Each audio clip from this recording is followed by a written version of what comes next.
So, and now I'm going to switch to English because this is an American company. So everything about this should be in English because it's easier. So I've cut open the box and I'm opening the box, and the first thing you're going to see is another box inside the box. It looks like this. Microsoft. And the box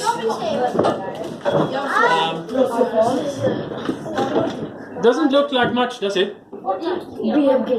But this is a microbit club box, and inside this box there's lots of things, actually, quite a lot of things, and I need to use the knife again. More unboxing. Open it. Peter has the unboxing-kniven. Yes, I have a very nice unboxing knife. And then when you open this one up, inside, you can see there's lots of little things inside. And there's three kinds of things. Three different kinds.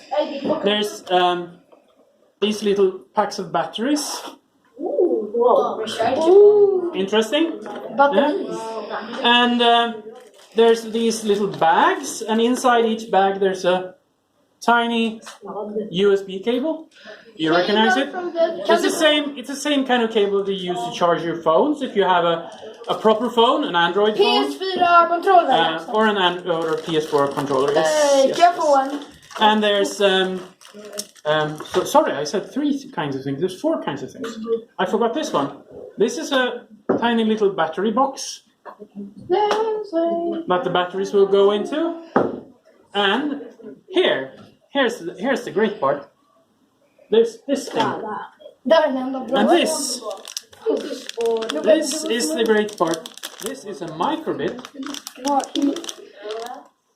Does anyone know what a microbit is? It's cheap. Microsoft. Ruben, you know what a microbit is? Is a chip? Well, not really. That's not what I would call it. Det är någon elektrisk sak som man kan använda i en dator. What is it? Can you say it in English? Something electric you can use. Something for electric. A computer. Yes. Actually, this is a computer. What? This is a computer, and it's more powerful than the first computer that I ever bought. My first computer, I paid 2,000 Swedish crowns for, and that was in 1985, I think. I bought it. 2,000 I paid for it. One of these costs like 200. So it's a tenth of the cost. It's a lot smaller. It's hundreds of times more powerful. And do you know what you can do with this? Du kan använda den. Play Fortnite. Play Fortnite. You can't play Fortnite. Sorry. You could probably. Please be quiet. You could probably turn this into a controller that you could use to play Fortnite, but it's not powerful enough that you can play Fortnite on it. You can make games and play on it, and this is going to be what we're going to do when we have technique. Well, and we are going to use this and your imagination to make a small clock, actually.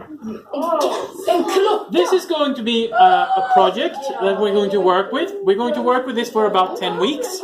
Please, be quiet. Be quiet. We're going to work with this for about 10 weeks. And at the end of those 10 weeks, you will have made a clock. But it won't look like this, because this is going to be the brains of the clock. And so you're going to have to make it look like a clock somehow. I mean, there's all kinds of clocks, but you have to make this look like a clock, and you're going to have to program it, to design the program inside that makes it work like a clock. Because right now, it's completely stupid. It doesn't know how to do anything. it needs to be programmed. So we're going to work with that. We're going to spend some time when we have math, learning how to program microbits, and understanding binary numbers. We are going to use it on the technology lessons to build a clock. And that's going to work like this. Half of you, those of you who have technology this semester, you're going to work on the clock now. Yes. And then in the springtime, when the rest of you are having technology, then you will be working on a clock. Yeah. With the same set. But we need to learn to program anyway, and that's going to be used in this to make it actually do something. And we're going to learn about binary numbers. And we are also going to, as this is part of sort of a contest, because if we do a really good job, we can win more cool stuff that you can use with microbits. There's robots and all kinds of things you can win if you do a really nice project. So we're going to work with Niklas and learn how to present our projects and discuss them in English. So we can blog about it on Element 14's website. Blog about it. And video logs maybe, we'll see about it. And show off our amazing projects. Because I know how creative you are, how many ideas you have. And so, what do you say about that? No. Good. Was it what you expected? No. But it's kind of bling bling, this isn't it? And you know what these you see these little dots? You know what they are? No. They're LEDs. So this little computer, it has buttons, it has a small screen, it can control motors, and it can also detect movement, like a mobile phone. So if you shake it, it will know. It can even communicate with other microbits. They can talk to each other if you want to. That's a bit advanced, but it's possible. So we'll see what we can do with this. Can we make video games? Okay. Thank you. Can we make video games?